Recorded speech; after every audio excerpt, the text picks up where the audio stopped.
بسم اللہ الرحمن الرحیم نحمده ونصلی علی رسولہ الکریم اما بعد. معزز سامعین کرام اور سوشل میڈیا کے تمام میرے دوست، میں آپ تمام لوگ کے درمیان میں ایک اہم موضوع پر بات کرنے کے لیے حاضر ہوا ہوں.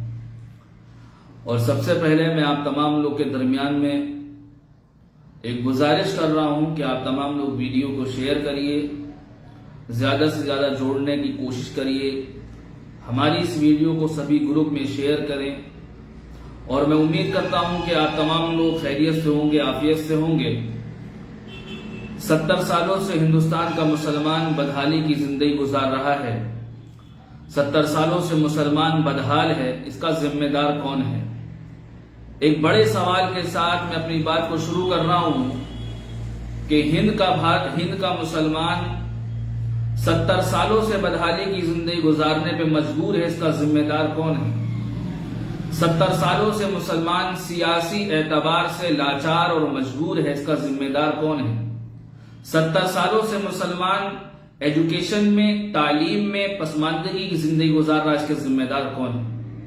جب الیکشن کا دور آتا ہے اور جب انتخابات ہوتے ہیں تو تمام پارٹی کے پدادھیکاری، تمام پارٹی کے امیدوار اپنے اپنے مینیفیسٹو کے ساتھ ہمارے درمیان میں حاضر ہوتے ہیں اور کہتے ہیں کہ ہم مسلمانوں کو یہ دیں گے، مسلمانوں کو ہاسپٹل دیں گے، مسلمانوں کو آرکشن دیں گے، مسلمانوں کو تعلیمی پسماندگی سے نکالنے کے لیے جدوجہد اور کوشش کریں گے. لیکن میں دیکھ رہا ہوں کہ جب سے میں نے راجنیتی شروع کری ہے اور جب سے میں نے ہوش سنبھالا ہے، میں نے بہت سارے الیکشن دیکھے. اتر پردیش کے حالات میں نے دیکھے، سماجوادی پارٹی کو ہمارے بزرگوں نے سینچا ہے. سماجوادی پارٹی کو اتر پردیش کے اندر ہمارے بزرگوں نے اپنے خون پسینے سے سینچا. 1992 کے سانحہ میں ایک 2.5 فٹ کا آدمی کھڑا ہوتا ہے اور بابری مسجد کے ملبے پہ کھڑے ہو کے کہتا ہے کہ میں مسلمانوں کا لیڈر ہوں، میں مسلمانوں کا رہبر ہوں، میں مسلمانوں کا قائد ہوں. ہمارے بزرگوں نے اس کو اپنا لیڈر تسلیم کیا، اس کو اپنا لیڈر مانا، اس کو ووٹ اور سپورٹ کر کے اس کو مکھیہ منتری بنایا. اس کے برعکس مسلمانوں کو کیا دیا؟ اس کا بیٹا 2012 میں مکھیہ منتری بنتا ہے اتر پردیش کے اندر. اس نے کہا کہ میں مسلمانوں کو 18% آرکشن دوں گا، بے قصور مسلمان جو جیلوں کے اندر قید ہیں ان کی رہائی ہوگی، اردو میڈیم اسکول کھولے جائیں گے، اردو بھاشا کو دوسری بھاشا کا درجہ دیا جائے گا. لیکن اس کے برعکس مسلمانوں کو کیا دیا گیا؟ مسلمان بریانی کے تیزپات کے پتوں کی طرح استعمال کیا گیا، مسلمان ہڈیوں کی طرح استعمال کیا گیا اور مسلمانوں کا استعمال کر کے ان کو درکنار کر دیا گیا. میں سوال کرنا چاہتا ہوں اپنے لوگوں سے، جب یادووں کی اپنی جماعت ہے، برہمنوں کی اپنی جماعت ہے، جاٹووں کی اپنی جماعت ہے، ہریجنوں کی اپنی جماعت ہے، جاٹوں کی اپنی جماعت ہے، سب کی اپنی ایک سیاسی جماعت ہے، تو مسلمانوں کی اپنی سیاسی جماعت کیوں نہیں ہونا چاہیے؟ مسلمانوں کا اپنا کوئی سیاسی پلیٹ فارم کیوں نہیں ہونا چاہیے؟ مسلمانوں کا اپنا کوئی سیاسی رہبر کیوں نہیں ہونا چاہیے؟ مسلمان کبھی مایاوتی کے پیچھے، مسلمان کبھی اکھلیش یادو کے پیچھے، مسلمان کبھی راہل گاندھی کے پیچھے، مسلمان کبھی سونیا گاندھی کے پیچھے، مسلمان کبھی لالو یادو کے پیچھے، مسلمان کبھی تیجسوی یادو کے پیچھے، مسلمان الگ الگ لیڈروں کو اپنا رہبر مانا.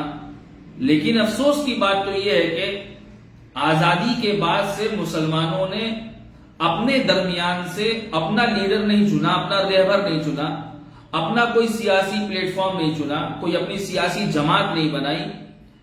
آج مسلمان دلت سے بھی بدتر زندگی گزارنے پہ مجبور ہے.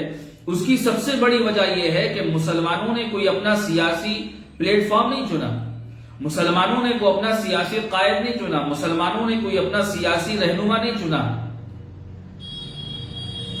یاد رکھیے، بات حقیقت تو یہ ہے کہ ایوانوں کے اندر اپنے لوگ نہیں ہیں، پارلیمنٹ کے اندر اپنے لوگ نہیں ہیں، ایوان اسمبلی میں، ویدھان سبھاؤں میں اپنے لوگ نہیں ہیں. اور جو لوگ جاتے ہیں تو ان کی ناک کے نکیلوں میں، ناک کے نتھلوں میں دوسری پارٹیوں کا پھندا ڈلا ہوا ہوتا ہے، وہ ان کی آواز بنتے ہیں. سپوز کہ ایگزامپل دے رہا ہوں NRC کا مسئلہ ہوا, CAA کا مسئلہ ہوا, بابری کا مسئلہ ہوا, اور 370 کا مسئلہ ہوا, ٹرپل طلاق کا مسئلہ ہوا, پہلو خان کا مسئلہ ہوا, حافظ جنید کا مسئلہ ہوا, موب لنچنگ کے نام پر بے قصور مسلمانوں کو مارے جانے کا مسئلہ ہوا. ان تمام مدوں پر اکھلیش یادو ہو, مایاوتی ہو, راہل گاندھی ہو, سونیا گاندھی ہو, لالو یادو ہو یا تیجسوی یادو ہو, یہ جتنی بھی لوگ ہیں یہ لوگ ان مسئلوں پر خاموش رہے. ان تمام مدوں پر بے باکی کے ساتھ ایوان پارلیمنٹ میں اگر کسی نے اپنی بات رکھی ہے تو نقیب ملت شیر ہندوستان جناب الحاج بیرسٹر اسد الدین اویسی صاحب ہیں, جنہوں نے بے باکی کے ساتھ آواز کو بلند کیا, بے باکی کے ساتھ آواز کو رکھا. بات یہ ہے میرے بھائی, اتر پردیش کے انتخابات ہمارے سامنے ہیں. 2022 میں اتر پردیش میں انتخابات ہونے ہیں اور تمام سیاسی جماعتیں اپنی تیاریاں کر رہی ہیں, اور مجلس اتحاد المسلمین بھی اپنی تیاریوں میں لگی ہوئی ہے, کوشش کر رہی ہے. سماجوادی پارٹی اپنے کینڈیڈیٹ اتارے, بسپا اتارے, کانگریس اتارے, لوک دل اتارے, جو اتر پردیش کے پولیٹیکل آرگنائزیشن ہیں وہ لوگ اگر اپنے کینڈیڈیٹ اتارتے ہیں تو کسی کو کوئی دقت نہیں ہوتی ہے. لیکن جیسے ہی اویسی صاحب اپنی پارٹی کا امیدوار اتارنے کا اعلان کرتے ہیں تو ہمارے قوم کے ڈیلر جو ہیں, وہ ہمارے قوم کے جو دلال ہیں, جو ہمارے درمیان میں بیٹھے ہوئے ہیں, وہ لوگ کہتے ہیں کہ بی جے پی مضبوط ہو جائے گی, بی جے پی آ جائے گی. میں کہتا ہوں کہ اگر آپ ایک مشت یکجہتی کے ساتھ یونائٹ ہو کر, اپنی یونٹی دکھا کر, اتحاد دکھا کر آپ اپنا ووٹ ٹوٹل اویسی صاحب کو دیجئے, سماجوادی کو مت دیجئے, بسپا کو مت دیجئے, اویسی صاحب کو دیجئے نا, پھر دیکھتے ہیں کیسے بی جے پی آئے گی. اتر پردیش کے اندر 250 سے زیادہ سیٹیں ایسی ہیں جس میں ہم لوگ اگر یونائٹ ہو کے ووٹ کر دیں تو اتر پردیش کی سرکار بنانے میں دخل اندازی آپ کی ہوگی. میں کہہ رہا ہوں کہ سب کا اپنا سیاسی رہبر ہے, سب کا اپنا سیاسی قائد ہے, سب کی اپنی سیاسی جماعت ہے, تو مسلمانوں کی اپنی سیاسی جماعت کیوں نہیں ہونا چاہیے؟ مسلمانوں کا اپنا سیاسی پلیٹ فارم کیوں نہیں ہونا چاہیے؟ مسلمان سیاست میں بھی یتیم ہے, رہبری میں بھی یتیم ہے. افسوس تو یہ ہے کہ قرآن کہہ رہا ہے کنتم خیر امہ, تم بہترین امت ہو. بہترین امت کا لقب دیا گیا ہے. اس امت کو رہبری کے لیے بھیجا گیا, اس امت کو بادشاہت کے لیے پیدا کیا گیا, اس امت کو عمارت کے لیے پیدا کیا گیا. لیکن افسوس ہوتا ہے کہ یہ Amit Samajwadi Party, Baspa, Congress, NCP, RJD کی غلامی کی زنجیروں میں قید ہے. ودھائک مزے اڑا رہے ہیں, جو ہمارے سانسد ہیں وہ مزے اڑا رہے ہیں, جو چیئرمین ہیں وہ مزے اڑا رہے ہیں. میں نے حیدرآباد میں دیکھا ہے کہ دارالسلام کے اندر اویسی صاحب اپنے تمام کارپوریٹرز کے ساتھ, اپنے تمام MLAs کے ساتھ بیٹھتے ہیں اور پورا جنتا دربار لگتا ہے روزانہ, اور وہاں پہ لوگوں کی پریشانیوں کو سنا جاتا ہے. لیکن افسوس یہ ہے کہ ہمارے چھیتر کے ودھائک نادار ہیں, غائب نظر آتے ہیں, ہمارے چھیتر کے سانسد غائب نظر آتے ہیں. لیکن جیسے ہی چناؤ کا دور آتا ہے تو سانسد صاحب بھی نکل آتے ہیں, ودھائک صاحب بھی اپنے بلوں سے نکل آتے ہیں. لیکن حالات بدلنے ضروری ہیں. حالات بدلیں گے, قوم کے حالات جبھی بدلیں گے جب ہم متحد ہوں گے, یونائٹ ہوں گے, اپنی صفوں کے اندر اتحاد کو پیدا کریں گے.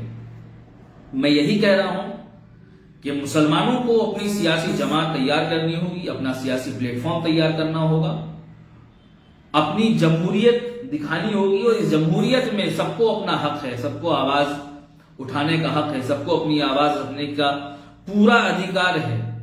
ہم اپنے آواز کو بلند کریں بے باکی کے ساتھ. ہم دوسروں کو جتانے کے لیے, دوسروں کو ہرانے کے لیے ووٹ کرتے ہیں, لیکن کبھی مسلمانوں نے اپنے آپ کو جتانے کے لیے ووٹ نہیں کیا. سماجوادی, بسپا, کانگریس, NCP, RJD, یہ جتنے دل ہیں سب نے مسلمانوں کے دلوں کے اندر بی جے پی کا خوف ڈال کر ووٹ حاصل کیا. لیکن اس کے عوض میں مسلمانوں کو کیا ملا, یہ سوچنے کی ضرورت ہے. اور وقت یہ کہہ رہا ہے, وقت کے حالات یہ کہہ رہے ہیں کہ مسلمانوں اپنی سیاسی جماعت تیار کرو, اپنا سیاسی پلیٹ فارم تیار کرو, اپنے درمیان سے اپنا رہبر نکالو، اپنے درمیان سے اپنا امیر چنو، اور ہونا بھی چاہیے۔ سب کے اپنے لیڈر ہیں، سب کی اپنی سیاسی جماعت ہے، تو مسلمانوں کا بھی ہونا چاہیے۔ کیوں نہیں ہونا چاہیے مسلمانوں کا؟ مسلمان کب تک دوسروں کے یہاں دریا بچھائے گا؟ مسلمان کب تک کرسیاں بچھائے گا؟ مسلمان کب تک دوسروں کی جن سبھاؤں میں اور جلسوں میں جا کر زندہ باد اور مرد آباد کے نعرے لگائے گا؟ مسلمان کب تک دوسروں کو ہرانے کے لیے، دوسروں کو جتانے کے لیے ووٹ کرے گا؟ مسلمانوں کو چاہیے اپنے آپ کو جتانے کے لیے ووٹ کرے، اپنے آپ کے لیے، اپنے بچوں کے مستقبل کے لیے ووٹ کرے۔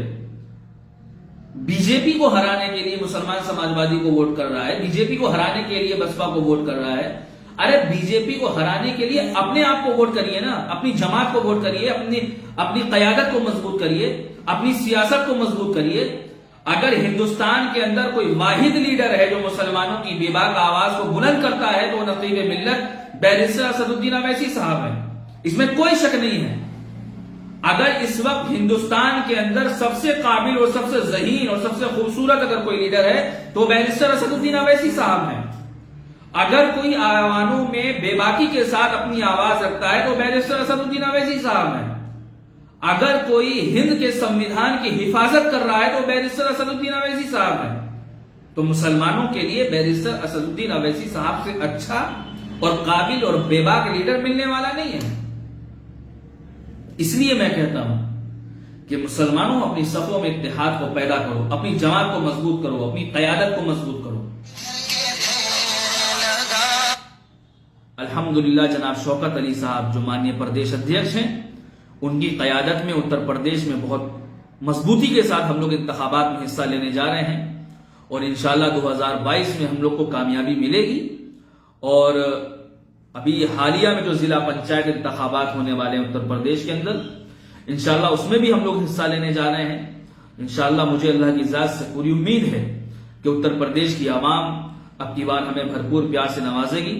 آپ تمام لوگ ووٹ اور سپورٹ کریے، جماعت کو مضبوط کریے، اپنی قیادت کو مضبوط کریے، اور ویڈیو کو لائک اور شیئر کریں۔ میں اپنے تمام سوشل میڈیا کے دوستوں کا شکریہ ادا کرتا ہوں جو ہماری پوسٹوں کو لائک اور شیئر کرتے ہیں۔ انشاءاللہ پھر کسی موضوع پہ آپ کے درمیان میں آؤں گا۔ اپنے بھائی کو اجازت دیں۔